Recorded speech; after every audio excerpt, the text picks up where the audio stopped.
সবাইকে শুভেচ্ছা জানাচ্ছি। আমি আমার কথা শোনার জন্য। দীর্ঘদিন লাইভে আসা হয় না। কিন্তু অনেকেই প্রশ্ন করে বা অনেকেই জানতে চাচ্ছে কেন লাইভে আসতেছি না বা কেন কথা বলতেছি না। এখন থেকে নিয়মিত কথা বলব। কারণ এই মুহূর্তে বাংলাদেশের যে পরিস্থিতি, সাম্প্রতিক যে পরিস্থিতি ভয়াবহ।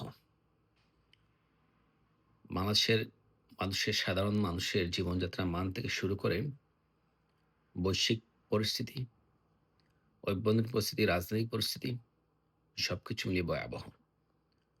মানুষ এই মুহূর্তে সর্বা অবস্থায় হাহাকার করতেছে। বাংলাদেশের যে রাজনীতি একটা সৌন্দর্য ছিল, সেই রাজনীতির সৌন্দর্যটা আজকে মলিন হয়ে গেছে, বিহীন হয়ে গেছে। গতকাল এই বাংলাদেশের এক কিংবদন্তি মৃত্যুবরণ করেছেন। ইন্না লিল্লাহি ওয়া ইন্না ইলাইহি রাজিউন। সেই মহানায়কের নাম তুফাইল আহমদ, যিনি ৬৯ মহানায়ক, যার নেতৃত্বেই ৬৯ গণঅভ্যুত্থান হয়েছে। পাকিস্তান সরকার পদত্যাগ করতে বাধ্য হয়েছে এবং সেই ৬৯ এর গণঅভ্যুত্থানের মধ্য দিয়েই বঙ্গবন্ধু তখন আগরতলা ষড়যন্ত্র মামলায় জেলে ছিলেন। তার ফাঁসির রায় হয়ে গেছে। সেই গণঅভ্যুত্থানের মধ্য দিয়েই ফাঁসির কাছ থেকে বঙ্গবন্ধু সেদিন মুক্ত হয়েছিলেন। সেই তুফাইল আহমদ, এই বাংলাদেশের নাম যদি আপনি লিখতে যান, সেটা হচ্ছে তুফাইল আহমদের নাম লিখতে হবে, সাথে থাকতে হবে। বঙ্গবন্ধু এমন রাজনীতি করেছেন, বঙ্গবন্ধুর ক্ষমতাটা দ্বিকেন্দ্রিক ছিল।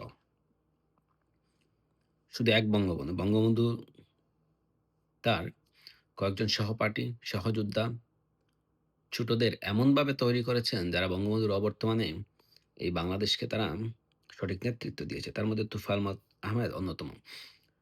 তৎকালীন সময় ডাকসুর ভিপি ছিলেন, ছাত্রলীগের সাবেক সভাপতি ছিলেন।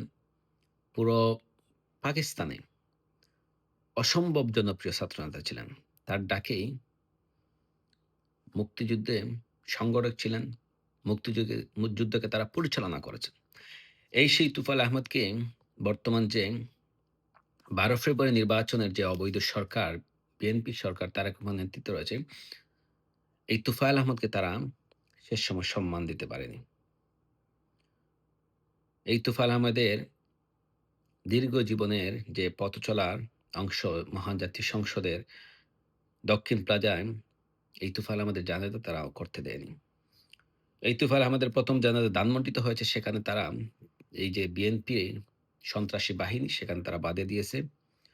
পেট্রোয়া পুলিশ বাহিনী সেখানে বাধা দিয়েছে। নেতাকর্মীদের যারা জানাজা পড়তে এসেছে তাদেরকে গ্রেফতার করেছে। এই বিএনপি তারেক সরকারের নেতৃত্বে বুলায় যে এই গণমানুষেরা যার জন্মস্থান বুলায় জানাজা করতে বাধা দেওয়া হয়েছে। জানাজা স্থল, সেখানে বিএনপির সন্ত্রাসী যে বাহিনী রয়েছে, ছাত্রদল এবং যুবদল, তারা সেখানে মিছিল করেছে। জানাজার প্রত্যেকটি প্রবেশস্থলে তারা লাঠিসোঁটা নিয়ে দাঁড়িয়েছে। তুফাইল আহমদের কফিন যেখানে নিয়ে রাখা হবে, সেই প্যান্ডেলটা তারা ছিঁড়ে ফেলেছে, সেটা তারা নিয়ে গেছে। পুলিশ সেখানে মানুষকে আসতে দেয়নি। শহরের প্রত্যেকটি প্রবেশ পথে বিএনপি, জামাত এবং এনসিপি জঙ্গি গোষ্ঠীরা বিভিন্ন সাধারণ মানুষকে তারা বাধা দিয়েছে। সেনাবাহিনী সেখানে বাধা দিয়েছে। কিন্তু তুফাইল আহমদের এত জনপ্রিয় মানুষ, এত ভালো মানুষ, সেই তার জনপ্রিয়তায় সাধারণ মানুষ তীব্র স্রোতের ডলে, জানা যায় যে স্থল, সেখানে তীব্র স্রোতের ডলে তারা টিকতে পারেনি। তারা সেখান থেকে পালিয়ে গিয়েছে। তাদের প্রশাসন সেখান থেকে পালিয়ে গিয়েছে। তাদের সন্ত্রাসী বাহিনী সেখান থেকে পালিয়ে গেছে। এই বাংলাদেশ কিন্তু আমরা চাইনি। আওয়ামী লীগ সরকারের সময় বিএনপির অনেক নেতৃবৃন্দ মারা গিয়েছে। সেখানে তাদের সঠিক মূল্যায়ন, যথাযথভাবে, যথাযথ সম্মানে তাদের জানাজা হয়েছে।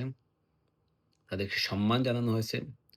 তাদের সেই নেতাদের কফিনে আওয়ামী লীগের সিনিয়র নেতৃবৃন্দ গিয়েছেন, শুভেচ্ছা জানিয়েছেন, শোক জানিয়েছেন, জানাজায় অংশগ্রহণ করেছেন। কিন্তু এই মুহূর্তে বাংলাদেশের রাজনীতিতে আমরা সেটা অনুপস্থিত দেখতে পাচ্ছি। বাংলাদেশ আওয়ামী লীগকে পুরোপুরি রাজনীতির বাইরে রেখে যে দেশবিরোধী ষড়যন্ত্র বা দেশবিরোধী যে গোষ্ঠীটি রয়েছে, তারা এখন এক এবং অভিন্ন। বিএনপি এবং জামাত এক এবং অভিন্ন। এরা মুদ্রার এপিঠ এবং ওপিঠ। এদেরকে আলাদা করার কোনো সুযোগ নেই। কারণ জয় বাংলা স্লোগানে যাদের গাত্র দেওয়া হয়, তাদের অবশ্যই বুঝতে হবে তারা একাত্তর বিরোধী শক্তি। আর একাত্তর বিরোধী শক্তি বাংলাদেশে কখনোই রাজনীতি করতে পারবে না। আর একাত্তর বিরোধী শক্তি কখনোই বাংলাদেশে সাধারণ মানুষের ছিনিমিনি করতে পারবে না। বাংলাদেশের রাজনীতি আকাশে নতুন সূর্যোদয় হবে অতি শীঘ্রই। বঙ্গবন্ধু কন্যা জননেত্রী শেখ হাসিনা এই বাংলাদেশের মানুষের দুঃখ কষ্টে লাঘব করতে আবার শীঘ্রই রাজনীতির ময়দানে ফিরবেন। সে সময় পর্যন্ত আপনারা অপেক্ষায় থাকুন এবং মরহুম জননেতা এই মহানায়কের মৃত্যুতে আমি গভীর শোক প্রকাশ করছি। মহান আল্লাহ যেন তাকে জান্নাতবাসী করেন এবং তার পরিবারকে ধৈর্য ধরার তৌফিক দান করুন এবং দেশবাসীকে এই অন্যায়, অবিচার, অত্যাচার, জুলুম থেকে যেন খুব শীঘ্রই মুক্ত করা যায় সেজন্য দোয়া করবেন। ভালো থাকবেন সবাই।